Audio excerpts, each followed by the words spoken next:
नमस्कार, आप देख रहे हैं YIS news. MP MLA court में पेश हुए सपा नेता आजम खान। डूंगरपुर और यतीमखाना के 18 मामलों में कोर्ट में हुए पेश। आजम खान ने मीडिया से कहा कि पूरा देश जनता है और जहां जहां मानवता बसती है वो सब जानते हैं इतना बड़ा अन्याय पूरी दुनिया में किसी के साथ हुआ होगा जो हमारे शहर, हमारे और हमारे परिवार के साथ हुआ है। लिहाजा इस पर बहस नहीं किया करिए, निंदा किया करिए, लानत भेजा कीजिए, थूका कीजिए ऐसे लोगों पर, ऐसी विचारधारा पर, ऐसा जुल्म करने वाले लोगों पर थूका कीजिए। सुप्रीम कोर्ट के आए फैसले पर भी बोले आजम खान। अरे यार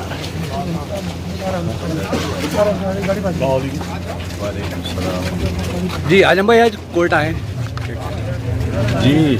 जब से आप जेल से आए हैं बराबर कोर्ट के चक्कर लगाए जा रहे हैं, क्या कहना चाहेंगे? अरे अरे आईडी पीछे कर लो भाई। पूरा देश जानता है और जहाँ जहाँ मानवता बसती है वो सब लोग जानते हैं कि इतना बड़ा अन्याय पूरी दुनिया में किसी के साथ नहीं हुआ होगा जो हमारे शहर के साथ, हमारे परिवार और हमारे लोगों के साथ हुआ है। लिहाजा इस पर कोई बहस ना किया कीजिए, आप निंदा किया कीजिए, लानत भेजा कीजिए, थूका कीजिए ऐसे लोगों पर, ऐसी विचारधारा पर और ऐसा जुल्म करने वाले लोगों पर थूका कीजिए। सेना में सर वर्चस्व की लड़ाई चल रही है और वो लड़ाई जो है वो सुप्रीम कोर्ट तक पहुंच गई है। क्या कह सकते हैं, क्या कह सकते हैं? हम मंत्री रहकर, हमारी बीवी, हमारे बच्चे अगर 10 बार के MLA, 2 बार के सांसद, 4 बार के वजीर, लीडर अपोजिशन, बीवी असिस्टेंट प्रोफेसर, 1 बार राज्यसभा की मेंबर, 1 बार MLA, बेटा M.Tech, 2 बार का MLA, अगर हम मिनिस्टर रहकर शराब की दुकान लूट सकते हैं, शराब की बोतलें लूट सकते हैं, 16,900 रुपया गले से लूट सकते हैं, तो अब इसके बाद इस देश की विचारधारा के बारे में और क्या कहा जा सकता है? देश चलाने वालों की नीयत के बारे में और क्या कहा जा सकता है? अरे आजम भाई, शिवपाल यादव और राजभर को लेकर के अखिलेश जी ने कहा है कि उनका जहां सम्मान हो वहां चले जाएं। मैं अखिलेश यादव नहीं हूँ, मेरा नाम है मोहम्मद आजम खान, मैं रामपुर का रहने वाला हूँ, समाजवादी पार्टी का कार्यकर्ता हूँ। सर छोटे-छोटे अच्छा, बुंदेलखंड मिल रहे हैं तो क्या पश्चिमी उत्तर प्रदेश में कुछ नई राजनीति या नया विंग की संभावना? अभी तो भाई इन मुकदमों से वक्त नहीं मिलता, क्या सोचें।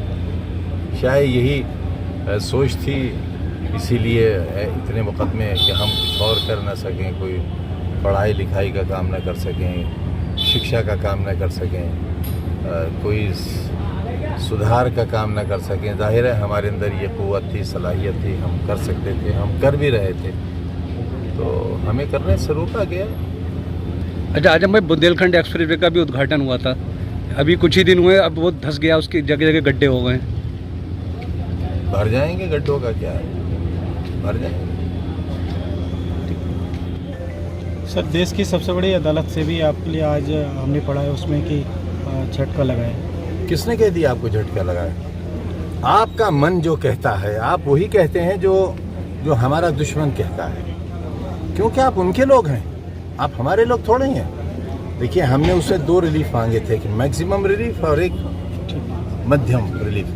मैक्सिमम रिलीफ हमने ये मांगा था, ना तो अब्दुल्ला आजम खान के 2 जन्म प्रमाण पत्र हैं, ना 2 पासपोर्ट हैं, ना 2 पैन कार्ड हैं, एक ही जन्म प्रमाण पत्र है, वो है नगर निगम लखनऊ का, क्वींस मैरी हॉस्पिटल लखनऊ का। माँ का उनकी स्टेटमेंट है, मैटरनिटी लीव है, अब्दुल्ला के बाद कोई और औलाद पैदा नहीं हुई, ये रिकॉर्ड की बात है, डॉक्टर का बयान है, और जो डॉक्टरी मुआयना होता है वो 2 जगह हुआ है, उसकी रिपोर्ट है।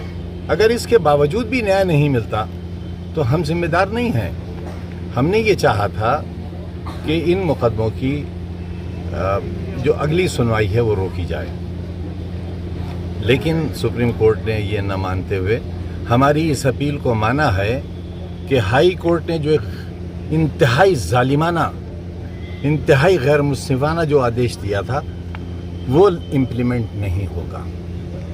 इसे आप हमारी कामयाबी नहीं मानते। लोअर कोर्ट के लिए लखनऊ हाई कोर्ट का वो ऑर्डर बाइंडिंग नहीं होगा, उसकी लाइट में अब ये मुकदमा नहीं चलेगा। लोअर कोर्ट मेरिट और डीमेरिट के आधार पर इस मुकदमे को तय करेंगे। हाई कोर्ट के उस फैसले की रोशनी में मुकदमा तय नहीं किया जाएगा। ये हमें झटका है, मगर आप तो नहीं चाहते ना कि इतना भी न मिले रिलीफ, फांसी चढ़ा दिए जाए। आप लोग तो जाहिर है सरकारी पक्ष रखोगे, हमारा थोड़े रखोगे। सर शिवसेना